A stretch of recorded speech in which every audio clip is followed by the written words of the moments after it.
Let's open the Bible, Jonas chapter 1. Buksan po natin sa Biblia, Jonah po, Kapitulo 1. Jonas chapter 1, verse 1 and 2. Aklat po ni Jonas, Kapitulo 1, versikulo 1 hanggang 2. Jonas chapter 1, verses 1 and 2. Jonas po, Kapitulo 1, versikulo 1 hanggang 2. Basahin po natin ng sabay-sabay, 3, 2, 1. Ang salita ng Panginoon ay dumating kay Jonas na anak ni Amitay na nagsasabi, "Bumangon ka, pumaroon ka sa Ninibe, sa malaking lungsod na iyon, at sumigaw ka laban doon, sapagkat ang kanilang kasamaan ay umabot sa harapan ko."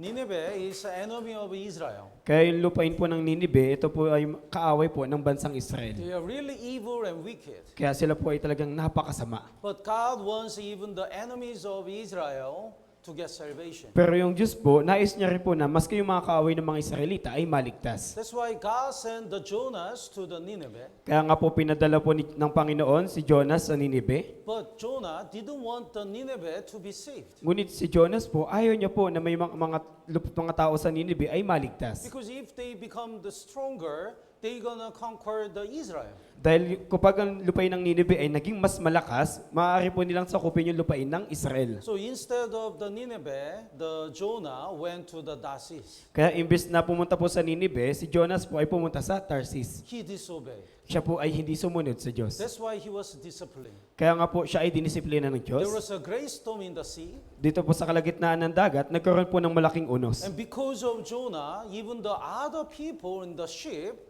were danger to die. At dahil po kay Jonas, maski po yung mga kasama niya po doon sa barko sa kalagitnaan ng bagyo ay nasa panganib. That's why finally they threw the Jonas into the sea. Kaya nga po sa kahuli-ulihan, napagpasyahan po nila na itapon si Jonas sa dagat. And great fish swallowed him. At meron pong dambuhalang isda na kumain sa kanya. And Jonah repent in the belly of the fish. At sa tiyan po ng isda, si Jonas po ay nagsisi sa Diyos. And he got the second chance to preach the word of God. Kaya nga po na si Jonas ay nagkaroon po ng pangalawang pagkakataon na may bahagi po, may pangaral yung salita ng Diyos. Let's look at the Jonas chapter 3 verse 1. Tignan po natin sa Jonas chapter 3 verse 1. Now the word of the Lord came to Jonah the second time, saying, "Arise, go to Nineveh."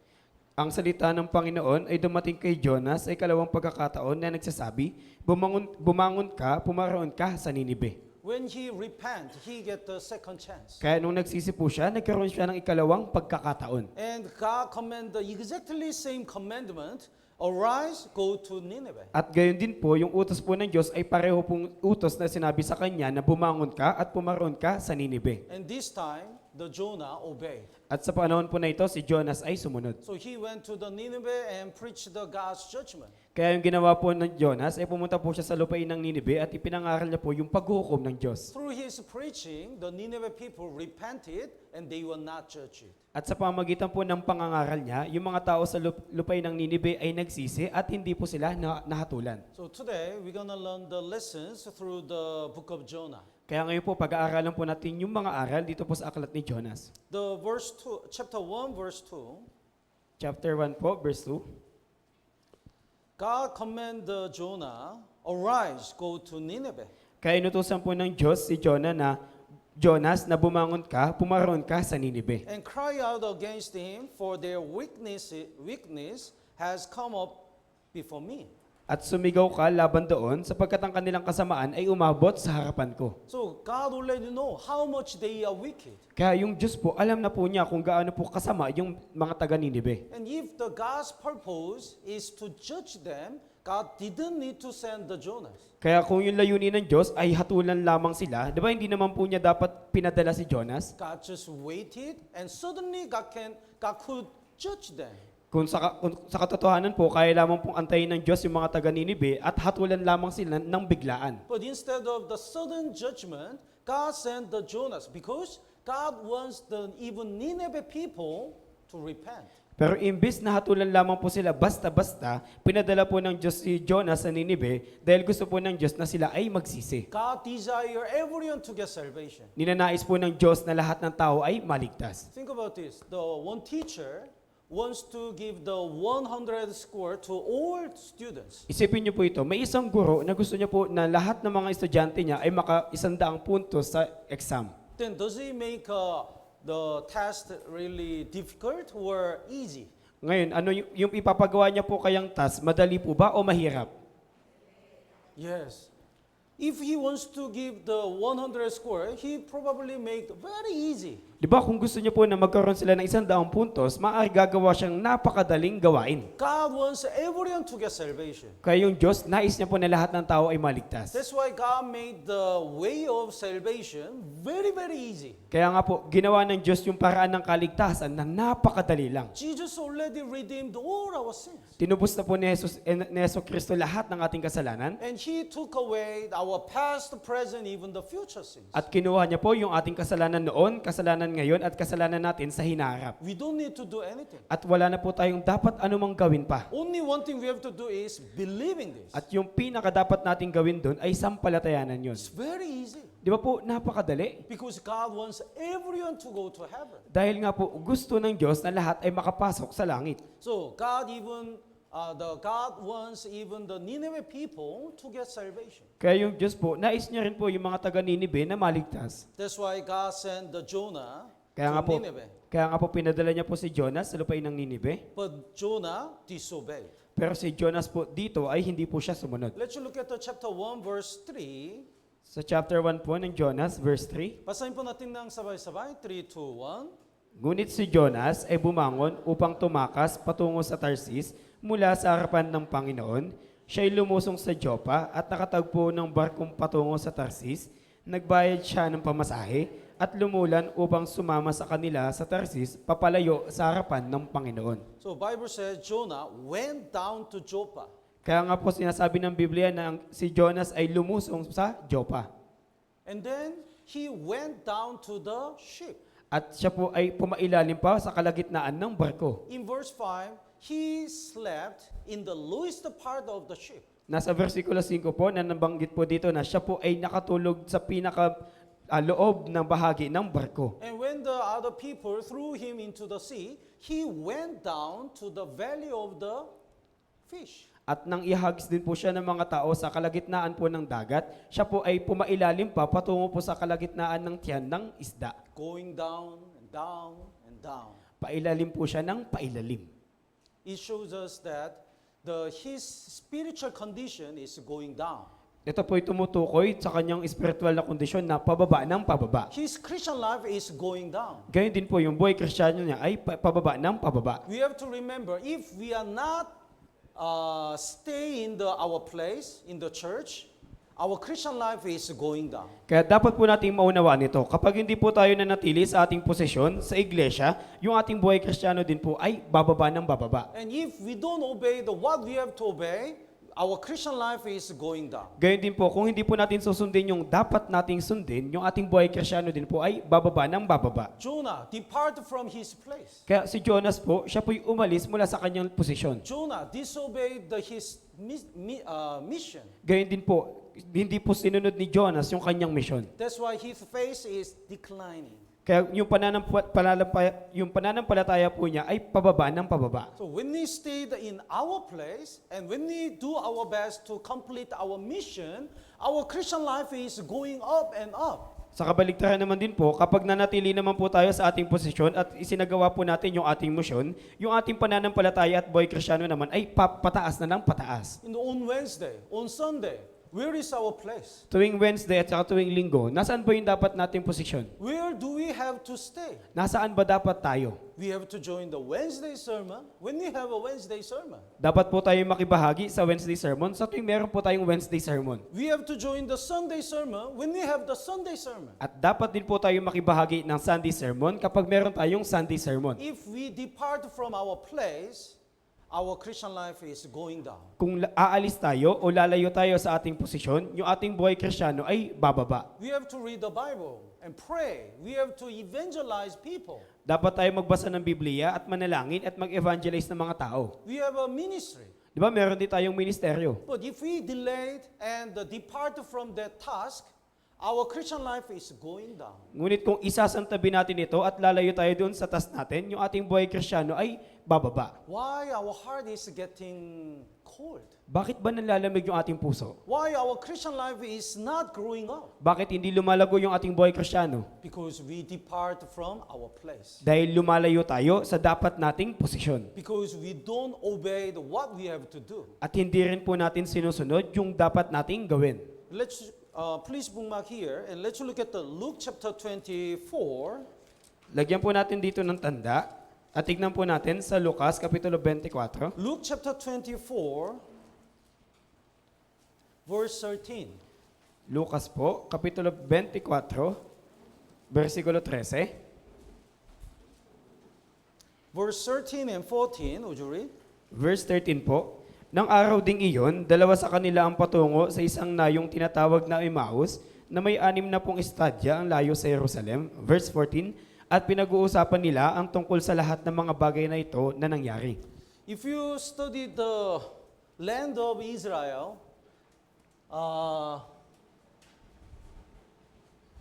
this is a sea,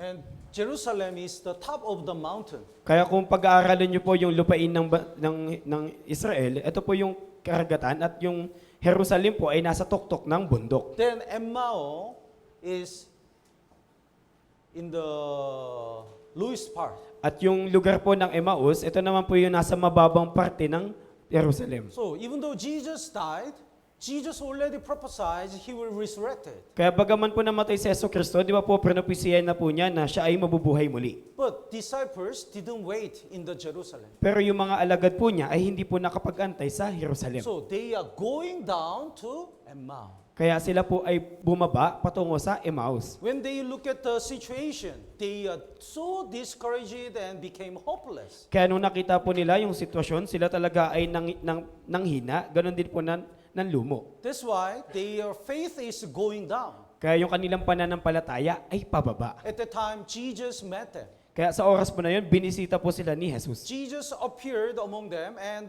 taught the word of God. Kaya po nagpakita si Jesus sa kanila at itinuro sa kanila yung salita ng Diyos. When they heard the word of God from Jesus, they got strength. Kaya nung narinig po nila yung salita ng Diyos mula kay Jesus, nagkaroon talaga sila ng kalakasan. Their heart was burning. Kaya yung kanilang puso ay nag-aalab. That's why they returned to Jerusalem. They are going up again. Kaya sila po'y na bumalik sa lupain ng Jerusalem, sila ay pataas na ulit. Let's look at verse 32 and 33. Sa Lucas po, Kapitulo 24, versikulo 32 hanggang 33, Basahin po natin ng sabay-sabay. 3, 2, 1. sinabi nila sa isa't isa, hindi ba nag-aalab ang ating puso sa loob natin habang tayo'y kinakausap niya sa daan, samantalang binubuksan niya sa atin ang mga kasulatan? Sa oras ding iyon ay tumayo sila at bumalik sa Jerusalem at narat nang nagkakatipon ang 11 at ang kanilang mga kasama. When they heard the word of God, their heart was burning. Kaya nung narinig po nila yung salita ng Diyos, yung kanilang puso ay nag-alab. That's why they arose and returned to Jerusalem. It means they went up in their Christian life. Kaya nga po sila ay tumayo at bumalik sa Jerusalem. Ibig sabihin, yung kanilang pananampalataya ay tumaas. If we don't stay in our place and if we disobey, our Christian life is going down. Kaya kung hindi po tayo mananatili sa ating posisyon at kung tayo po'y susuway sa kautos ng Diyos, yung ating buhay Kristiyano ay bababa. But through the word of God, we have to recover our faith and we have to go up. Ngunit sa pamagitan po ng salita ng Diyos, dapat po natin mapanauli yung ating pananampalataya at lumago. Let's go back to Jonah chapter 1 Balikan po natin yung Jonas, Kapitulo 1, and verse 3. versikulo 3 po. Jonah chapter 1 verse 3 again. Would you read? Verse 3, I read. The Jonah arose to flee to the Tarshish from the presence of the Lord. ngunit si Jonas ay bumangon upang tumakas patungo sa Tarsis mula sa harapan ng Panginoon. Jonah doesn't want to go to Nineveh. Kaya ayaw po ni Jonas na pumaroon sa lupain ng Ninibe. So he thought if he goes to the Tarshish, he can flee from the Lord. Kaya naisip niya na kapag pumaroon siya sa lupain ng Tarsis, siya ay makakatakas o mapapalayo sa harapan ng Panginoon. Is it possible? Posible po kaya yon? If we hide in the room, can we flee from God? Kung magtatago tayo sa isang kwarto, may makakatakas kaya tayo o makakatago tayo sa Diyos? God is in everywhere. Yung Diyos po ay nasa lahat ng paligid. So wherever we go, God is there. Kaya saan man tayo pumaroon, nandun yung Diyos. So sometimes, when we faced on the many difficulties, we want to hide. We want to stay alone. Kaya minsan kapag nakaharap tayo ng mga kahirapan, gusto po nating magtago, gusto nating mapag-isa. When we have the so much burden, we want to hide and we want to stay alone. At kung meron din po tayong malaking kabigatan, gusto din po nating magtago at manatiling nag-iisa. We don't want to meet anyone. Ayaw natin makipagtagpo kahit kanino man. So we go to the isolated place. Kaya pupunta tayo sa mga lugar na konti lang yung tao. Sometimes we don't go out from the room or house. At minsan hindi tayo lumalabas ng ating mga bahay. We don't get the call. At hindi tayo tumatanggap ng mga tawag. We want to stay alone. Kaya gusto lamang po nating mapag-isa. But even there, God is with us. Ngunit kahit po na naroon tayo na mapag-isa lang, yung Diyos ay kasama natin. Let's look at the Psalm number 139. Tignan po natin sa mga awit, Kapitulo 139. Psalm 139. Mga awit po, chapter 139, Verse 7. verse 7 po. Where can I go from your spirit? Or where can I flee from your presence? Saan ako pupunta mula sa iyong espiritu o saan ako tatakas mula sa harapan mo? Even though I ascend into the heaven, you are there. Kung ako'y umakyat sa langit, ikaw ay naroon. If I make my bed in the hell, behold, you are there. Verse 8. Kung gawin ko ang aking higaan sa Sheol, ikaw ay naroon. Verse 9 and 10. Let's read it together. 3, 2, 1. Kung aking kunin ang mga pakpak ng umaga at sa mga pinakadulong bahagi ng dagat, ako'y tumira, doon may papatnubayan ako ng iyong kamay at hahawakan ako ng iyong kanang kamay. So even there, your hand shall lead me. Kaya mas hahawakan ako, doon may The verse papatnubayan ako ng iyong kamay at hahawakan ako ng iyong kanang kamay. Wherever we go, God's hands hold us. Saan man po tayo pumaroon, yung kamay ng Diyos yung pumapatnubay sa atin. Eliah really wish the Israel people repent and return to God. Kaya si Elias po, nais niya po talaga na yung mga Israelita ay magsisi at makapanumbalik sa Diyos. So he fought against the false prophets. Kaya nga po, nakipagdigma siya o nakipaglaban siya sa mga bulaang propeta. But even though the false prophets were killed, the Israel people didn't repent. Ngunit kahit po na napatay niya po yung mga bulaang propeta, yung mga Israelita ay hindi po nagsisi. So he was so depressed. Kaya nga po, siya po talaga ay labis na nanlumo. So he left his servant and entered the wilderness. Kaya iniwan niya po yung kanyang alipin at pumunta po siya sa ilang. And he wanted to die. At ninais niya na lamang pong mamatay. But even in the wilderness, God visited him. Ngunit kahit po doon sa lupain ng ilang, yung Diyos po ay binisita siya. Then he went to the Horeb after he worked 40 days and night and went to Horeb. Siya po'y naglakad sa loob ng 40 days at 40 nights at pumunta po siya sa lupain ng Horeb. But even there, God visited him. Ngunit kahit po doon, binisita po siya ng Diyos. He stayed in the cave. Siya po'y nanatili sa kuweba. Even into the cave, God visited him. Ngunit kahit doon po sa loob ng kuweba, binisita po siya ng Diyos. So sometimes, we want to give up, we want to stay alone. Kaya minsan, gusto na lamang po nating sumuko at manatiling mag-isa. But we cannot depart from the presence of God. Ngunit hindi po tayo makakalayo mula po sa presensya ng Diyos. Because God is everywhere and God doesn't forsake us. Dahil yung Diyos po ay nasa lahat ng paligid at hindi po tayo papabayaan ng Diyos. Bible says, even there, your hands hold me. Sinasabi po ng Biblia na doon may papatnubayan ako ng iyong kamay. So, in the cave, God talked to the Eliah, why are you here? Kaya nga po sa loob ng kuweba, kinausap po ng Diyos si Elias na, bakit ka narito? What are you doing here, Eliah? Anong ginagawa mo rito, Elias? God called him again and used him again. Kaya tinawag ulit siya ng Diyos at ginamit ng Diyos. So, in our Christian life, we have to know, God never forsake us and never depart us. Kaya nga po sa ating buhay Kristiyano, dapat po nating malaman na hindi po tayo pinabayaan ng Diyos at hindi po siya umalis kasama natin. There was a teacher who doesn't believe in God. Kaya may isang guro po na hindi po naniniwala sa Diyos. When he worked, he met the one student. Kaya nung naglalakad po siya, nakita niya po yung kanyang estudyante. And teacher asked, where are you going? Kaya tinanong siya ng guro niya, saan ka pupunta? Sir, I'm going to church school. Sir, pupunta po ako sa church school. The teacher doesn't believe in God, so he asked, Kaya po, di ba yung teacher, hindi po siya naniniwala sa Diyos, kaya tinanong po niya. if you can tell me where God is, I'll give you the one apple. Kaya sabi niya, kung masasabi mo sa akin kung nasaan ng Diyos, bibigyan kita ng isang mansanas. Then the student answered, Sir, if you tell me where God is not, I'll give you 2 apples. Pero sinabi po ng estudyante, Sir, kung masasabi mo po sa akin kung saang lugar wala yung Diyos, bibigyan kita ng 2 mansanas. God is everywhere. Kasi nga po, yung Diyos, nasa lahat po siya ng paligid. That's why wherever we go, God is with us. Kaya nga po, saan man po tayo pumaroon, kasama po natin yung Diyos. Jeremiah chapter 23 verse 23 says, Am I a God near at hand, says the Lord, and not a God afar off?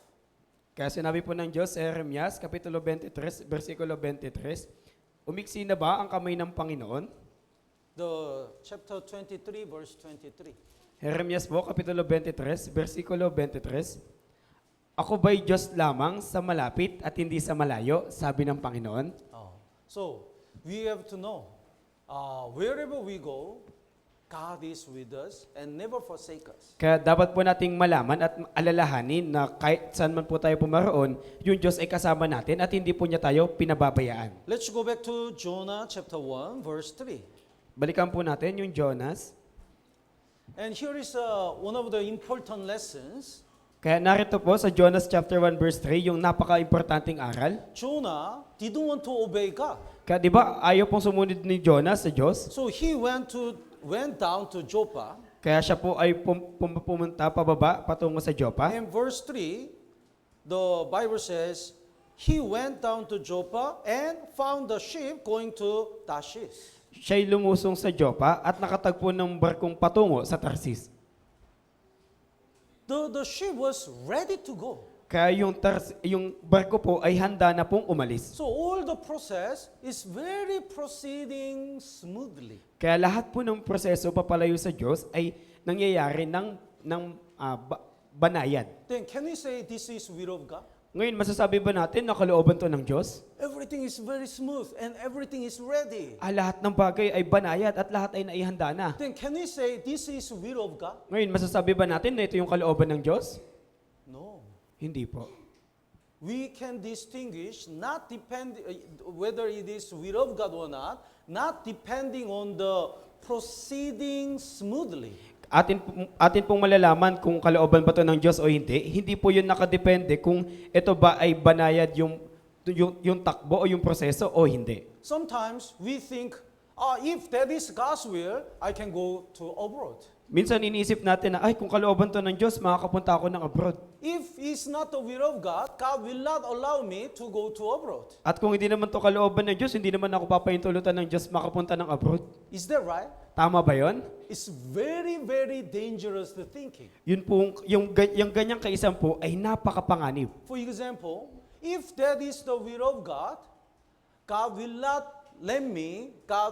allow me to smoke a cigarette. So, I'll always bring the cigarette. Halimbawa po, kung kalooban ng Diyos na hindi na ako makakapanigarilyo, hindi na ako makakapanigarilyo kahit magdala pa ako ng sigarilyo. It doesn't make sense. Di ba? Wala po yung kabuluhan. The one Christian go to the bar and meet the girls and the friends who drink alcohol. Kaya may isang Kristiyano na pumunta sa bar at nakipagtagpo sa isang babae at sa kanyang mga kaibigan. And he says, if that is God's will, I'll not drink. At I'll not be tempted. At sabi niya, kung kalooban to ng Diyos, hindi ako magiinom, hindi ako matutokso. Even though he goes there and he put himself into the temptation, the environment of the temptation, how can he say, if that is God's will, I'll not commit a sin? Kaya kung pumunta po siya doon at inilagay yung kanyang sarili sa lugar na maaari siya matukso, paano niya masasabi na kung ito'y kalooban ng Diyos, hindi ako magkakasala? It's really avoid his responsibility.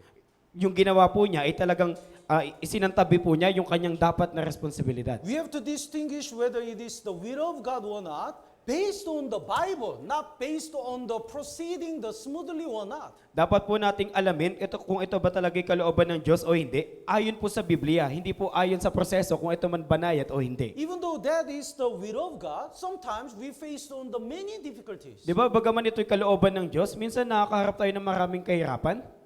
Sometimes, in order to disobey God, Satan prepared everything. At minsan, para hindi po natin masunod yung Diyos, si Satanas po, inihahanda niya na po lahat ng bagay.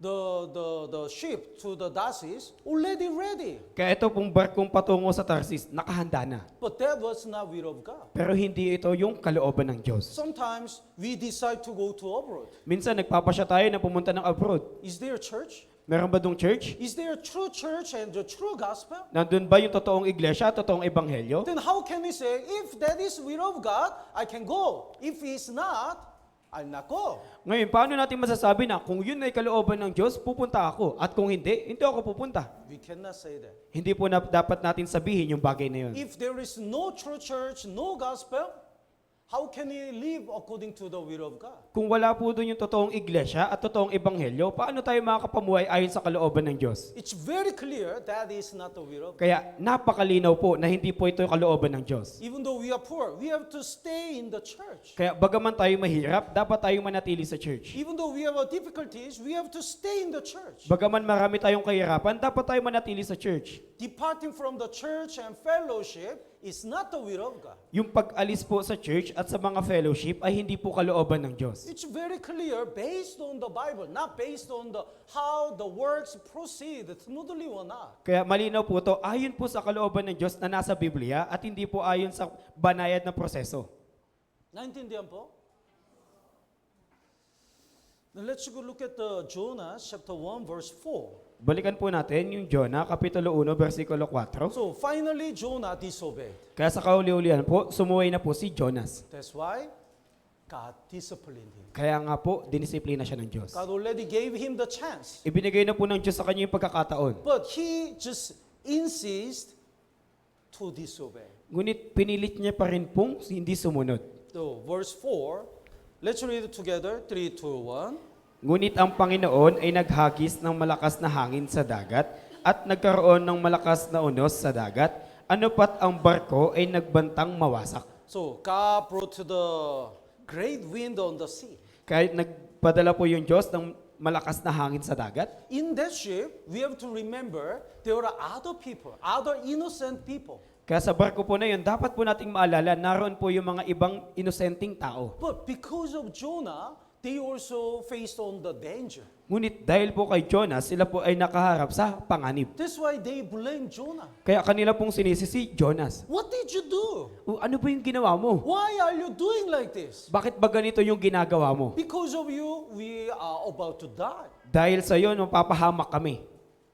We have to fear the God's discipline. Kaya dapat po nating katakutan yung disiplina ng Diyos. If we keep going to the wrong way, God disciplined His children. Kaya kapag yung tao ay papatungo na po sa maling daan, didisiplinahin po ng Diyos yung kanyang mga anak. There are so many ways for God to discipline us. Kaya napakamaraming paraan po para po disiplinahin tayo ng Diyos. We can lose our money or job. Maaring mawala yung ating pera o kaya yung trabaho natin. We can lose our health. Maaring magkaroon tayo ng sakit Or we can lose our family. o kaya mawala yung ating pamilya. Sometimes, instead of us, God hit our children or our family. Minsan po, imbis na tayo, pinapalo po ng Diyos yung ating pamilya o kaya yung ating mga anak. That's God's discipline. Yun po yung disiplina ng Diyos. I still remember the many cases of God's discipline. Kaya naaalala ko pa rin po yung maraming kaso ng pagdisiplina ng Diyos. I'm so scared. Kaya takot na takot po ako. And when I see the brothers and sisters boldly disobey, I'm so scared. Kaya kapag nakikita ko po yung mga brothers and sisters na may katapangang sumuway, ako talaga ay natatakot para sa kanila. Because I worried, if God start to discipline them, nobody can stop God. Dahil nag-aalala ko na kapag sinimulan na ng Diyos yung disiplina para sa kanila, wala na pong makakapigil sa Diyos. There was one sister. Kaya meron po isang sister, She was a pianist. siya po ay nagpapiano. but she met a one man who is not saved. Ngunit nakikipagtagpo po siya, nakikipagkita po siya sa isang lalaki na hindi ligtas. And even though all the brothers and sisters tried to stop her, she got married him. Kaya bagaman marami mga kapatid yung pinilit siyang pigilan, siya pa rin po yung ikinasal sa lalaki na yon. Then she got accident and lost the fingers. Kaya po siya po ay naaksidente at naputol po lahat ng kanyang daliri. So she couldn't play the piano anymore. Kaya hindi na po siya makakapagtugtog ng piano. That was everything to her, but she lost everything. Yun po ay lahat-lahat para sa kanya, ngunit nawala po yun sa kanya. I don't want to mention all the cases, but there are so many ways to discipline us. Ayoko na pong banggitin yung marami pong kaso, ngunit napakaraming paraan po para disiplinahin tayo ng Diyos. That's why we should be fearful to disobey God. Kaya nga dapat po tayong matakot na sumuway sa Diyos. God loves us. That's why, in order to return to God, to make us return to God, God decide to discipline us. Mahal po tayo ng Diyos. Kaya nga po para mapabalik po tayo patungo sa Diyos, nagpapasya po yung Diyos na disiplinahin tayo. Let's look at the Hebrew chapter 12. Tignan po natin sa Hebreo, Kapitulo 12. Hebrew chapter 12, verse 5. Hebreo, Kapitulo 12, versikulo 5.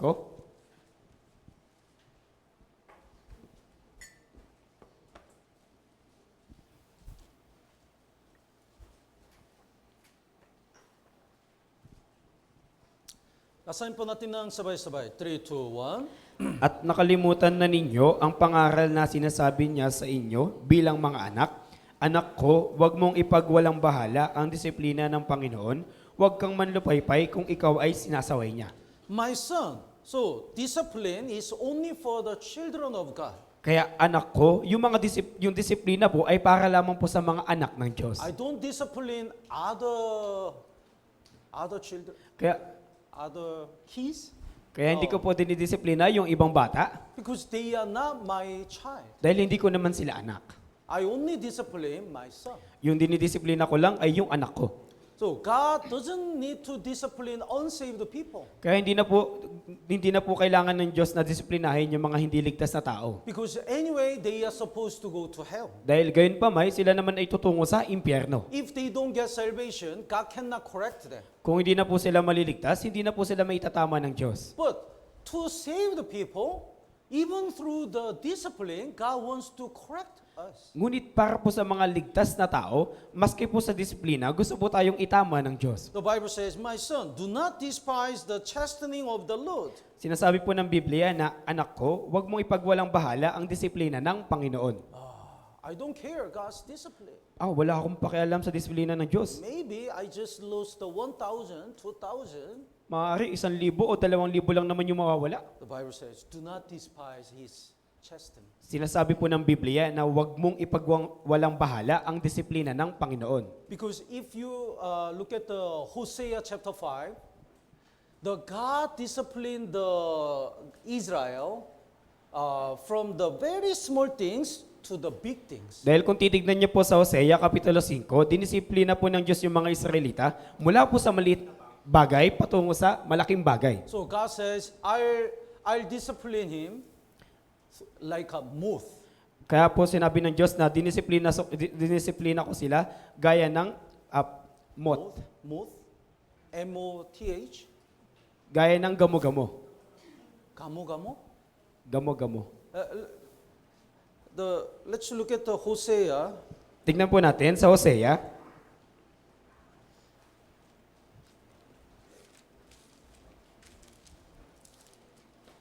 Hosea chapter 5, Hosea po, Kapitulo 5, verse 12. versikulo 12 po.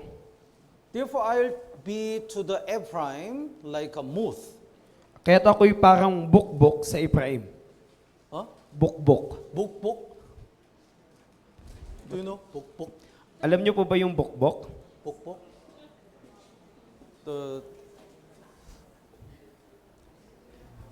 Like a fungus. Kaya Moth. parang punggos po. So it looks like nothing, not serious. Kaya mukhang wala lang ito. Mukhang hindi naman to seryoso. So when we disobey God, God disciplines us from very small things. Kaya kapag sumuway po tayo sa Diyos, dinidisiplina po tayo ng Diyos mula sa maliit na bagay. The peace in our heart is broken. Una, yung kapayapaan sa ating puso ay masisira Something small happened. dahil sa maliit na bagay na nangyari. That time, if we don't repent and continue to disobey, look at the verse 14, I'll be like a lion to Ephraim. Ngunit kung sa oras na yon, hindi pa rin po tayo nagsisi at patuloy pa rin tayong sumuway. Sabi po sa verse 14 na, sapagkat ako'y magiging parang leon sa kanila. God disciplines us like a lion. Kaya didisiplinahin na po tayo ng Diyos na gaya ng leon. So the last discipline is God take our life. Kaya yung pinakahuling disiplina ay yung papatay na po tayo ng Diyos. So 1 Corinthians chapter 5, because of the sexual sin, God let that so-called brother killed. Kaya nga po, dahil po sa kasalanan, dun po sa unang Korinto, Kapitulo 5, na pinaintulot po ng Diyos na mamatay yung mga tinatawag na mga kapatid. So most serious discipline is killing our body. Kaya yung pinaka-seryosong disiplina po ng Diyos ay yung pagpatay sa ating katawan. So how can we say, how can we not despise, how can we despise God's discipline? Kaya paano po natin may isasawalang bahala po yung disiplina ng Diyos? Let's go back to Hebrew chapter 12 again. Balikan po ulit natin yung Hebreo, Kapitulo 12. The verse 6. Sa verse 6 naman po. Verse 6. Basahin po natin ng sabay-sabay. 3, 2, 1. Sapagkat dinidisiplina ng Panginoon ang kanyang minamahal at pinarurusahan ang bawat itinuturing na anak. The purpose of God's chastening is to the God chastens because God loves us. Kaya dinidisiplina po tayo ng Diyos dahil mahal niya po tayo. If we go to the wrong way again and again, our Christian life is destroyed. Kapag tumutungo po tayo sa mga maling landas ng paulit-ulit, yung ating buhay Kristiyano ay masisira. And we have no reward. At gayon din na mawawala po yung gantimpala And natin. we will be shameful when we stand before God. Kaya mapapahiya po tayo kapag tumayo na po tayo sa harapan ng Diyos. We cannot save anyone around us. Walang sino man din po yung maliligtas sa palibot natin. That's why God who loves us wants to guide us, Kaya nga po yung Diyos na nagmamahal sa atin, gusto niya po tayong gabayan. even through chastening. Kaya maski po sa paggamit ng disiplina. That's why Bible says, if we don't, even though we go to the wrong way and disobey, if there is no chastening, we are not the children of God. Kaya nga po sinasabi ng Biblia na kapag tayo pumaroon na sa mga malinlandas at wala pong disiplina, maaaring hindi pa po tayo anak ng Diyos. The verse 8, basahin po natin ng sabay-sabay. 3, 2, 1. Ngunit kung kayo ay hindi dinidisiplina na siyang nararanasan ng lahat, kung gayon kayo'y mga anak sa labas at hindi mga tunay na anak. Yes. So, after discipline, when we repent, our Christian life can recover and growing on more. Kaya pagkatapos po ng disiplina, kapag po tayo nagsisi, yung ating buhay Kristiyano ay mapapanauli at lalago ulit. So verse 10, would you read? Sapagkat tayo'y kanilang dinidisiplina ng maikling panahon ayon sa kanilang minamabuti, ngunit dinidisiplina niya tayo alang-alang sa ikabubuti natin, upang tayo'y makabahagi sa kanyang kabanalan. Yes. So the Jonah, when he was thrown to the sea, and in the valley of the fish, he sincerely repent. Kaya nga po, nang maihagis na po si Jonas sa kalagitnaan po ng karagatan at nung naroon na po siya sa kalagitnaan ng tiyan ng dambuhalang isda, siya po talaga ay tunay na nagsisi. Let's go back to Jonas chapter 2. Kaya balikan po natin sa Jonas Kapitulo 2, Jonas chapter 2, verse 7. versikulo 7 po. In the valley of the fish, he prayed like this. Kaya sa kalagitnaan po ng tiyan ng dambuhalang isda, nanalangin po siya na gaya nito. Would you read?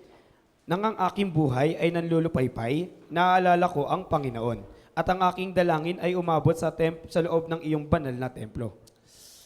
When God chastens us, if we are stubborn, we will not repent. Kapag po dinisiplina po tayo ng Diyos, kung matigas po yung ulo natin, hindi po tayo magsisisi. But in the valley of the fish, he sincerely repented. Ngunit sa tiyan po ng dambuhalang isda, si Jonas ay sinserong nagsisi. He said, I remember the Lord. Sabi niya po na naalala ko ang Panginoon. He remembered how much he was foolish. Naalala niya po kung gaano po siya kahangal.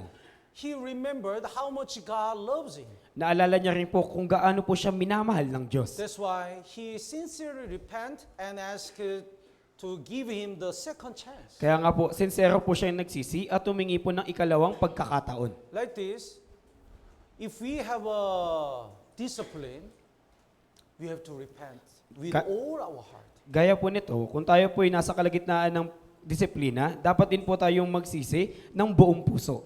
Even David, his life was not perfect. Maski po si David, yung kanyang buhay ay hindi po perpekto. He committed the sexual sins and killed the murder. Siya po ay nakagawa ng sexual na kasalanan at siya po ay nakapatay.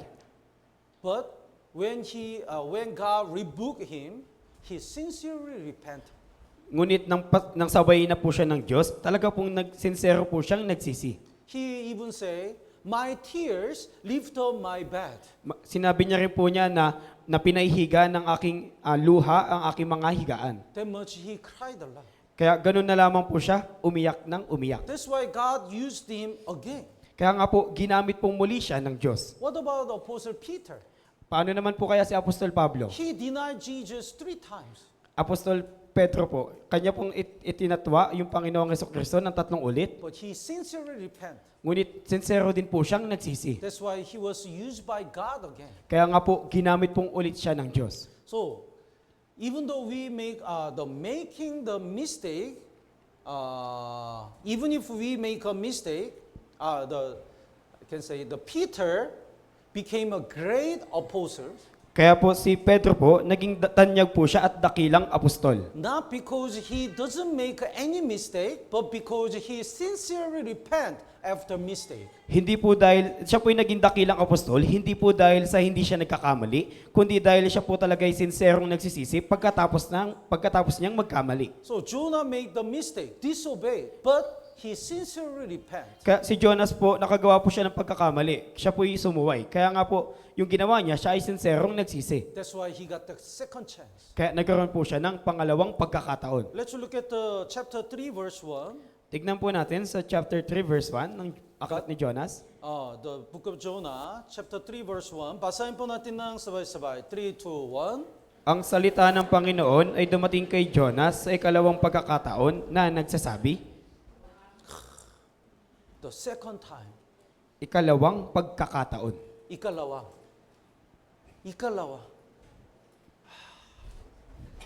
The chapter 2 was not the end of Jonah. Kaya yung kapitulo 2 ay hindi po katapusan ni Jonas. God gave him the second chance. Binigyan po siya ng ikalawang pagkakataon ng Diyos. The second time, that's the word of hope. Kaya yung ikalawang pagkakataon, ito po yung salita ng pag-asa. That's the word of the recovering his Christian life. Ito po yung salita na kanya pong pinapanauli na yung kanyang buhay Kristiyano. There are in the Bible, so many people made the mistake. Kaya po sa Biblia, napakarami pong tao dito na nakagawa ng pagkakamali. But after mistake, there are 2 kinds of people. Ngunit pagkatapos po ng pagkakamali, may dalawang uri po ng tao. Some people give up or continue to commit a sin. Yung ibang tao sumuko at nagpatuloy sa paggawa ng kasalanan. Some people sincerely repent. At yung iba naman ay sinserong nagsisi. That's why they get the second chance. Kaya nga po, nagkaroon sila ng ikalawang pagkakataon. We make a mistake. Tayo But when we sincerely repent and wants to be used by God again, God give us a second chance. Tayo din po, nagkakamali tayo. Ngunit kung tayo po'y sinserong magsisisi at hihingi po ng patawad sa Diyos, gagamitin po ulit tayo ng Diyos at bibigyan niya po tayo ng ikalawang pagkakataon. So this time, God command the same thing, the verse 2. Arise, go to Nineveh. Kaya sa oras po na ito, inutusan po ulit siya ng Diyos ng parehong bagay, bumangon ka, pumaroon ka sa Ninive. Then this time, he obeyed. Kaya sa oras po na ito, sumunod na po siya. So he preached the word of God. Kaya kanya pong ipinangaral yung salita ng Diyos. The Nineveh people sincerely repent. Kaya yung mga tao sa Ninive ay talagang nagsisi. That's why they were not judged. Kaya hindi po sila nahatulan ng Diyos. The verse 10, would you read? Verse 10 po, Nang makita ng Diyos ang kanilang ginawa, na sila'y humiwalay sa kanilang masamang lakad, nagbago ng isip ang Diyos tungkol sa kasamaan na kanyang sinabing gagawin niya sa kanila, at hindi niya iyon ginawa. Yes. So they were saved Kaya sila po ay naligtas because of Jonah. dahil kay Jonas. Actually, Jonah is a shadow of Jesus Christ. Sa katunayan po, si Jonas po ay anino ni Hesukristo. How many days the Jonah stayed in the valley of the fish? Kaya ilang araw po ba nanatili si Jonas sa tiyan ng dambuhalang isda? 3 days. 3 araw po. How many days Jesus died in the tomb? At ilang araw din po namatay si Hesukristo sa nakalibing si Hesukristo? 3 days. 3 araw din po. And chapter 2 verse 10, the Lord spoke to the fish and it vomited Jonah onto the dry land. At sa chapter 2 po, verse 10, at inutusan ng Panginoon ng isda at iniluwa nito sa Jonas sa tuyong lupa. So in the valley of the fish, Jonah, it seems like he died. Kaya sa tiyan po ng isda, si Jonas po ay parang namatay. But when the fish vomited him to the Nineveh people really got surprised. Ngunit nang iluwa po si Jonas ng isda sa lupay ng Ninibe, yung mga taga Ninibe talagang nagulat. How can he be alive? Paanong nabuhay ulit? Paanong buhay pa siya? He stayed in the 3 days in the valley of fish. Nanatili na siya sa tiyan ng isda ng 3 araw. Because of this, many people believed the word of Jonah. Kaya dahil po dito, maraming tao po yung naniwala sa salita ni Jonas. So Jesus mentioned about this. Kaya binahagi po ni Hesukristo yung tungkol sa bagay na to. Let's look at the Matthew chapter 12. Tignan po natin sa Mateo Kapitulo 12. Matthew chapter 12 verse 39. Mateo po, Kapitulo 12, versikulo 39. Verse 39 and 40, basahin po natin ng sabay-sabay. 3, 2, 1. Ngunit sumagot siya sa kanila, humahanap ng tanda ang isang masama at mapangalo niyang lahi, ngunit walang tanda na ibibigay sa kanya, liban sa tanda ng propeta Jonas. Sapagkat kung paanong si Jonas ay nasa tiyan ng isang dambuhala sa dagat, sa loob ng 3 araw at 3 gabi, gayon din naman ang anak ng tao ay 3 araw at 3 gabing mapapasailalim ng lupa. Jesus said, no sign will be given to it except the sign of the prophet Jonah. Kaya sinabi po ni Jesus na walang tanda na ibibigay sa kanya liban sa tanda ng propetang Jonas. It means the sign of Jonah, it's enough to prove that Jesus is God. Kaya ibig sabihin po, yung tanda ni propeta Jonas ay sapat na para po magpatunayan na si Hesukristo ay Diyos. Who can arise from the death? Kaya sino ba yung kayang mabuhay muli mula sa pagkamatay? Who can control? Who has the right of the death and the life? Kaya sino ba yung may control o may hawak ng kamatayan at buhay? Only God. Di ba yung Diyos lang? That's why, like a Jonah stayed in the valley of fish, and 3 days and came out of the fish.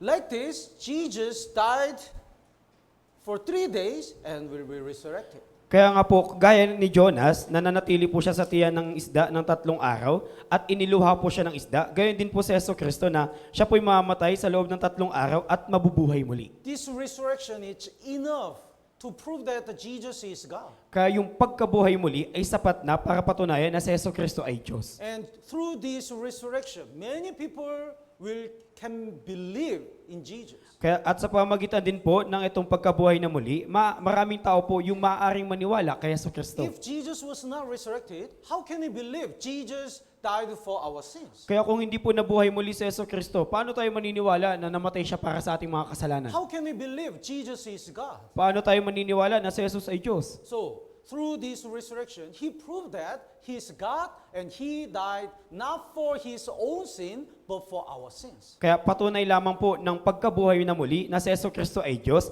at talagang siya'y namatay hindi para sa kanyang kasalanan, kundi para sa ating mga kasalanan. Let's go back to Jonah chapter 4. Balikan po natin yung Jonas, Kapitulo 4. So, through the Jonah's preaching, Nineveh people repent. Kaya sa pamagitan po ng pangangaral ni Jonas, yung mga tao sa Ninibe ay nagsisi. The verse 6, the Lord God prepared a plant. Kaya sa verse 6 po, yung Panginoong Diyos ay naghanda ng isang halaman. So God provide the shadow. Kaya naghanda yung Diyos ng ng lilim para kay Jonas. Then verse 6, the last part, the Jonah was very grateful for the plant. Kaya si Jonas po sa uling parte ng verse 6 na siya po'y tuwang-tuwa dahil sa halaman. And verse 7, would you read? Verse 7, ngunit kinaumagahan ng sumunod na araw, naghanda ang Diyos ng isang uod na siyang sumira sa halaman, kaya't natuyo ito. And God prepared the worm. At naganda rin po yung Diyos ng isang uod. And the verse 8, God prepared the vehement east wind. Kaya naganda rin po yung Diyos na, sa verse 8 ng mainit na hanging silangan. So when the plants dried and no shadow, he said, the last part, verse 8, it is better for me to die than to live. Kaya nung ang halaman ay matuyo at masira at nawalan po siya ng lilim, sinabi niya po sa uling parte na mabuti pa sa akin ang mamatay kaysa mabuhay.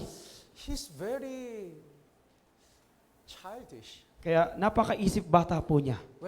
When there is a plant, he's so happy. I'm so happy, Lord. Kaya nung nandun yung halaman, siya talaga yung masaya. Oh, napakasaya ko, Panginoon. But when the plants dried, it's better to die. Ngunit nung natuyo na po yung halaman, mas mabuti pang mamatay na lang. Up and down, up and down, up and down.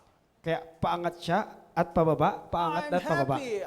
It's better to die. I'm happy. It's better to die. Very emotional. Kaya masaya ako, o kaya mabuti na mamatay na lang. Masaya ako, o kaya mabuti mamatay na lang. Kaya napaka-emosyonal. He's like a child. Kaya siya'y gaya ng bata. Depending on the situation and the environment, his emotion is up and down, up and down. Kaya depende sa sitwasyon o kaya sa paligid niya, yung kanyang emosyon ay pataas at pababa, pataas at pababa. Even small things, he wants to die. Kaya maski sa maliit na bagay, gusto niya na lang mamatay. Can you understand?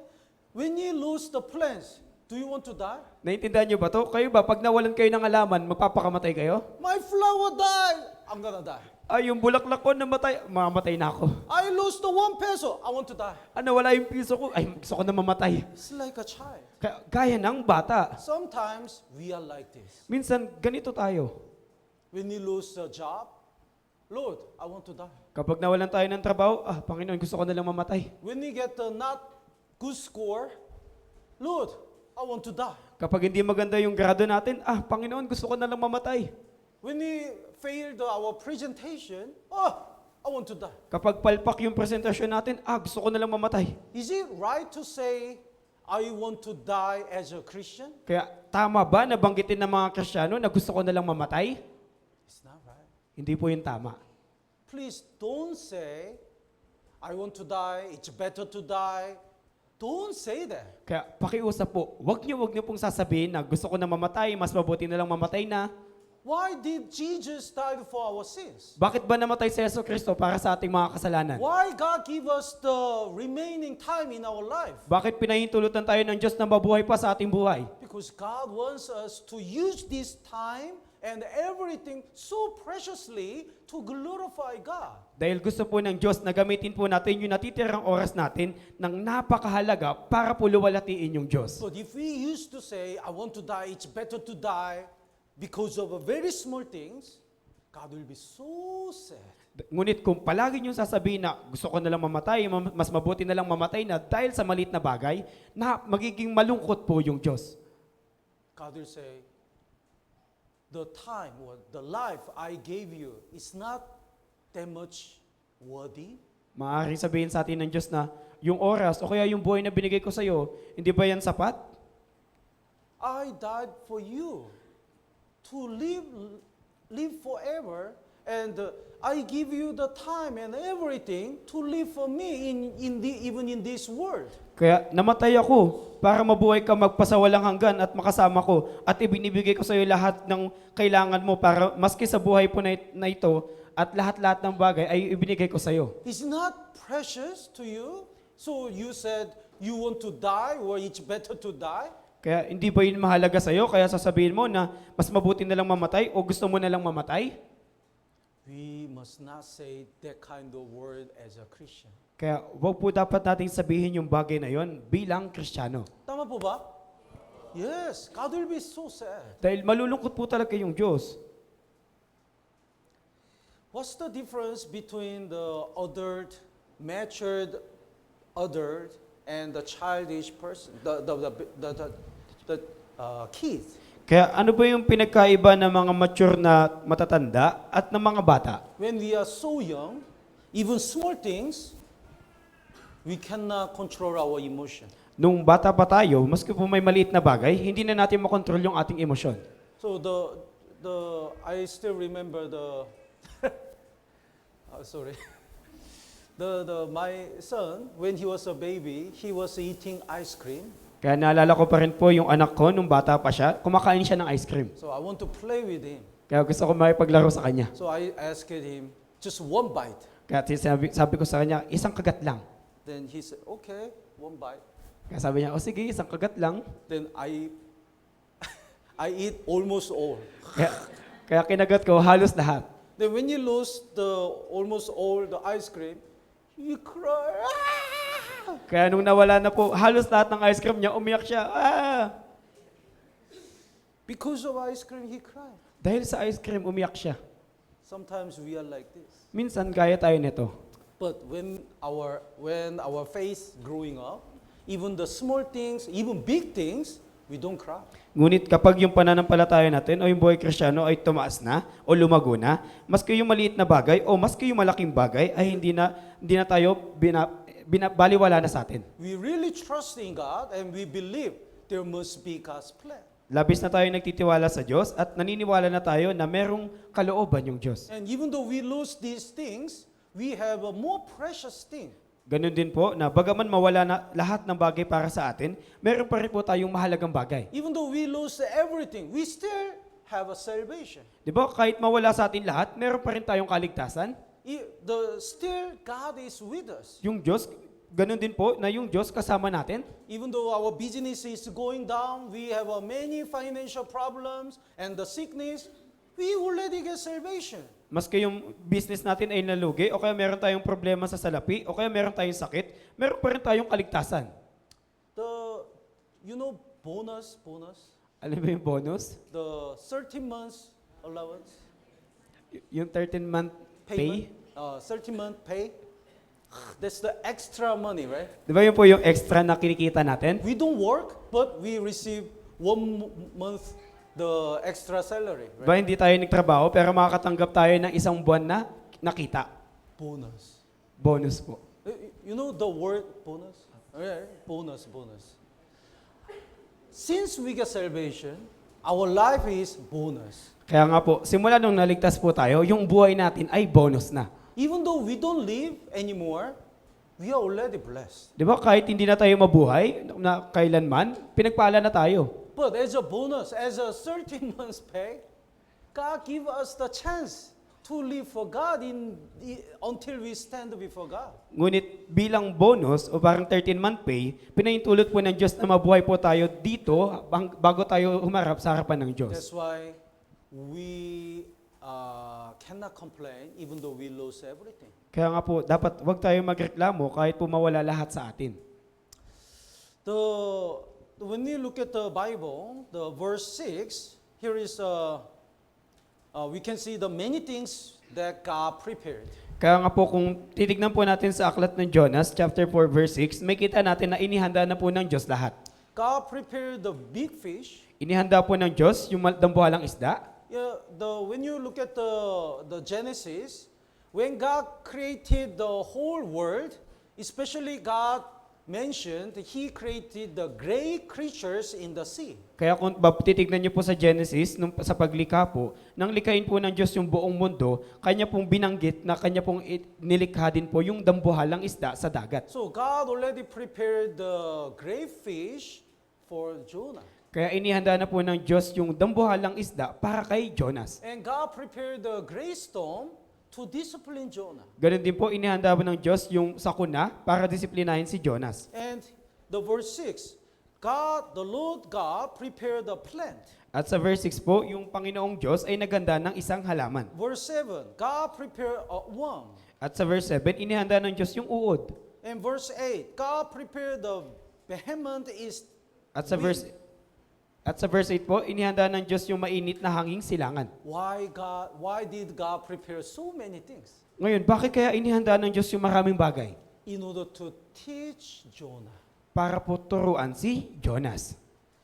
God prepares so many things around us to teach us the lesson. Kaya nga po yung Diyos, naganda rin po siya ng maraming bagay sa paligid natin para turuan tayo ng lesson. And God already prepares so many things for us. Gayun din po, naganda po yung Diyos ng maraming bagay para sa atin. Before we believe in God, God already prepared the salvation, eternal redemption. Kaya bago po tayo maniwala sa Diyos, inihanda na po ng Diyos yung walang hanggang katubusan, yung kaligtasan. God already prepared the eternal kingdom of God. Inihanda na rin po ng Diyos yung walang hanggang kaharian ng Diyos. He prepared the eternal reward for us. Inihanda na rin po ng Diyos yung walang hanggang gantimpala para sa atin. For our Christian life, God already prepared the Bible and brothers and sisters and church. Para sa ating buhay Kristiyano, inihanda na po ng Diyos yung Biblia, yung mga kapatid, ganun din po yung iglesia. When we disobey God, God already prepared the so many ways to teach us. At kapag sumuway naman po tayo sa Diyos, inihanda na rin po ng Diyos yung maraming paraan para turuan tayo. One thing sure is everything is for us. Kaya yung isang sigurado po dito na lahat ng bagay ay para sa atin. Tama po ba? Tama po ba? Let's look at the 1 Corinthians chapter 2. Tignan po natin sa unang Korinto, Kapitulo 2.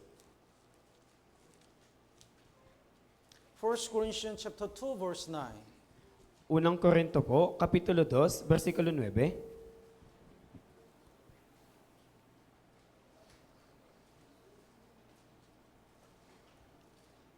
Chapter 2 verse 9. Basahin po natin ng sabay-sabay. 3, 2, 1. Subalit kagaya ng nasusulat, ang mga bagay na hindi nakita ng mata at hindi narinig ng tainga at hindi pumasok sa puso ng tao ay ang mga bagay na inihanda ng Diyos para sa kanila na nagmamahal sa Kanya. God prepares so many things for saved people. Kaya naganda yung Diyos ng napakaraming bagay para sa mga ligtas na tao. The Bible says, "Eye has not seen, nor ear heard, and nor have entered into the heart of the man." At sinabi ng Biblia na yung mga bagay na hindi nakita ng mata, hindi narinig ng tainga, at hindi pumasok sa puso ng tao. So can you imagine how the heaven is? Kaya naiisip niyo ba kung ano yung itsura ng langit? When I study in America, the one very rich man invite me and my friends. Kaya nga po, nung nag-aaral pa ako sa Amerika, meron po dong isang napakayamang lalaki, kasama ko po yung isa kong kaibigan. I never seen that kind of house. Kaya hindi ko pa po nakita yung ganong napakagandang bahay. That house have the 100 rooms. Kaya yung bahay po na yun, meron pong 100 kwarto. Wow. So I couldn't open the doors. Kaya hindi ko po mabuksan lahat ng pinto. So many rooms, and in the first floor, the living room is the bigger than our church. Kaya napakaraming kwarto po doon at sa unang palapag po, yung kanila pong living room ay mas malaki pa sa ating church. And this side is connect to the sea. At ito pong panig na to ay konektado sa dagat. And there is a yacht. At Yacht. meron din pong yate. So if they want to go to the sea, directly they take a yacht. Kaya kung gusto nilang magdagat, sasakay lamang po sila sa yate. Until I visit there, I never imagined that kind of house. Kaya hanggang sa makabisita po ako doon, hindi ko po naiisip yung ganong uri ng bahay. And there are so many fruits we never tried. Ganon din po, napakaraming prutas na hindi pa po namin nakakain. When I came to Philippines, when I tried the many kinds of the tropical fruits, masarap. Kaya nung pumunta po ako sa Pilipinas, nung nakain ko po yung maraming uri ng tropical fruit, talagang napakasarap. Because I never tried that taste. Dahil hindi ko pa po natitikman yung lasa nun. There are so many things, even in this world, we never tried. Di ba po, maski po sa mundong to, napakaraming bagay na hindi pa natin nasusubukan. And can you imagine how the kingdom of God is? Kaya ngayon, naiisip nyo ba kung ano kaya yung itsura ng langit? That will be so wonderful and great. Maaaring yun po talaga ay napakaganda at napakadakila. Can you imagine our reward we will receive in the heaven? Naiisip nyo rin ba yung ating gantimpala na matatanggap sa langit? And how will the fellowship with the other saints be in the heaven? At kung paano yung pakikipag-fellowship natin sa ibang mga santo o mga banal doon po sa langit. If we have a fellowship with Adam, we can ask, why? Kapag naipag-fellowship tayo Bakit? kay Adan, tatanungin natin siya, bakit? To the Eva, bakit? At kay Eva, bakit? To when we have the fellowship with the Apostle Paul, how did you endure all the hardship? At kapag naipag-fellowship tayo kay Apostol Pablo, paano mo napagtiisan lahat ng kahirapan? How you didn't lose your passion? Paano hindi nawala yung init sa'yo? We can continue to have a fellowship for whole night. Maybe in the heaven there is no night. But anyway, the forever. At maaari tayo magkaroon ng fellowship sa langit, magpasawalang hanggan. And what if we meet our Lord Jesus Christ? At paano kaya kung makatagpo na natin yung ating Panginoong Hesukristo? When we finish our race, and when we meet our Jesus, and when He hug us and kiss us, how it will be? Kapag natapos na natin yung ating takbuhin at makakatagpo natin yung ating Panginoong Hesukristo, at paano kaya pagka niyakap niya na tayo o kaya hinalikan niya na tayo, paano kaya yung magiging pakiramdam nun? Can you imagine that wonderful moment? Naiisip niyo ba yung napakagandang oras na yon? We cannot even imagine Di ba? all the things which God prepared for us. Di ba, hindi nga po natin maisip lahat ng bagay na inihanda ng Diyos para sa atin? Anyway, God prepared so many things, not only in this world, but also eternal world. Gayunpaman, naganda po yung Diyos ng napakaraming bagay para sa atin, hindi lamang po sa walang hanggang langit, kundi maski po sa mundong to. In order to teach the lesson, even to Jonah, God prepared so many things. At para turuan ng lesson si Jonah, inihanda ng Diyos yung napakaraming bagay. Then, what does God prepared for all saved people? Ngayon, ano kaya yung inihanda ng Diyos para sa lahat ng ligtas na tao? We cannot imagine. Hindi po natin yun maiisip. Let's go back to Jonah, Balikan po natin sa Jonas, chapter 4, verse 10 and 11. Kapitulo 4 po, versikulo 10 hanggang 11. This is the lesson which God wants to teach Jonah through these all the things. Kaya ito po yung aral na gusto pong ituro kay Jonas ng Diyos sa pamagitan ng lahat ng bagay na inihanda niya. The verse 10 and 11, basahin po natin ng sabay-sabay. 3, 2, 1. Kaya't sinabi ng Panginoon, ikaw ay nanghinayang sa halaman na hindi mo pinagpaguran o pinatubo man. Ito ay tumubo sa isang gabi at nawala sa isang gabi. Hindi ba ako manghihinayang sa Ninibe, sa malaking lungsod na iyon na may mahigit sa 120,000 katao na hindi nalalaman kung alin sa kanilang mga kamay, ang kanan o ang kaliwa, at mayroon ding maraming hayop? So it means God said to Jonah, Jonah, you have a pity to the plant. Kaya ibig sabihin po, sinabi ng Diyos kay Jonas na naawa ka para sa halaman. When you lose your plant, you say sayang.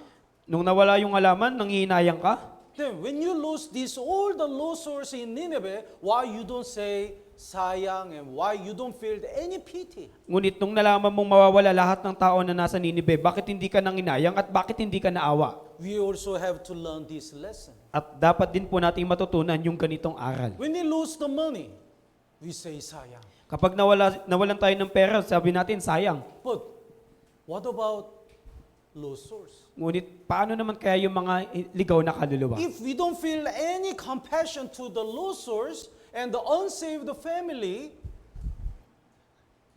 God really wants us to learn this lesson too. Kaya kung wala po tayo maski anong awa para sa mga ligaw na kaluluwa, lalong-lalo na sa ating mga hindi paligtas na pamilya, gusto po ng Diyos na matutunan natin yung ganitong uri ng aral. If we don't feel anything to the unsaved people, we are like a Jonas. Kung wala tayong nararamdaman para sa mga ligaw na kaluluwa, gaya tayo ni Jonas. God will say, when you lose your money and job, you are so sad, but why you are not sad when you look at the unsaved people? Nang mawala yung, sasabihin sa atin ng Diyos na nang mawala yung trabaho mo, kaya yung pera mo, labis kang nalungkot. Ngunit yung mga ligaw na kaluluwa na nawawala, bakit hindi ka nalulungkot? We should remember, if our people don't get salvation, they will go to hell. Dapat po nating maalala na kapag yung ating sambahayan ay hindi po naligtas, mapupunta po silang impyerno. If our family don't get salvation, they will go to eternal fire. Kapag hindi po naligtas yung ating pamilya, sila po tutungo sa walang hanggang apoy. That's why no matter what happens, we have to continue to pray, we have to continue to invite them. Kaya ano man po yung mangyari, dapat po tayong patuloy na manalangin at patuloy pong imbitahan sila. We have to learn this lesson too. At dapat din po nating matutunan yung ganitong aral. No, no matter what we have, saving lost souls is much more important work and precious. Ano man pong meron tayo, yung pagliligtas po sa mga ligaw na kaluluwa, ito po yung mas mahalaga pong gawain at mas mahalaga. So let me summarize today's lesson. Kaya ibubuod po natin yung aral ngayon. Will you go to the Nineveh or Tarshish? Kayo ba, pupunta ba kayo sa Ninive o sa Tarsis? When God commands us, we have to obey. Kapag inutusan po tayo ng Diyos, dapat po tayong sumunod. If we don't like it and disobey, there must be discipline. Kung hindi natin to gusto at tayo'y susuway, magkakaroon po ng disiplina. Even though we are disciplined, or even though we disobey, when we sincerely repent, there is another chance, second chance. At kung tayo po hindi sumunod at tayo po sumuway sa utos ng Diyos, kung tayo po sincerong magsisisi, meron po ikalawang pagkakataon. So rather than any other things, we have to have the compassion to unsaved people and do our best to save the lost souls. At imbis na isipin pa yung ibang bagay, dapat po tayo magkaroon ng habag sa mga iligaw na kaluluwa. Ganon din po naggawin yung lahat ng ating mga kaya para po iligtas sila. Tama po ba? I believe the best ideal way to evangelize people is the recorded Bible seminar. Kaya naniniwala po ako na yung mainam na paraan para po mas maraming maligtas na tao ay yung recorded Bible seminar. We can show the Bible seminar in any place. Maaari natin maipakita yung Bible seminar sa lahat ng uri ng lugar. So please save the files in your cell phone. Kaya pakiusap po, mag-save kayo ng files po sa inyong cellphone. In any time, you open your mouth and invite the people. At para po kada anong oras man, maaari niyo po mabuka yung inyong bibig at makapag-imbita kayo ng maraming tao. When they complete the session 4, call us. At kapag natapos po nila yung session 4, sabihan niyo po kami. We are ready to go and counsel. Handa po kaming pumaroon at i-counsel sila. If they need the counseling, anytime, call us. Kung kailangan talaga nila ng counseling, kahit anong oras, tawagan niyo kami. We only have the 2 months, 2 and some days left in this year, 2024. Kaya may 2 buwan at ilang araw na lamang po tayo para sa taon ng 2024. Did you evangelize at least one person in this year? Nakapag-evangelize ba kayo? Maski isa sa taon na to? Does he get salvation and obey in the church? Naligtas ba siya at nanatili sa church? If not, let's pray again to save at least one person and to obey in the church within this year. At kung hindi po, manalangin po tayong muli para makapagligtas po ng isang kaluluwa at siya po yung makapanatili sa church sa taon na to. At least one lost soul At maski isang kaluluwa lang before this year is over. bago po matapos yung taon. Tama po ba? Let's pray together. Manalangin na po tayo.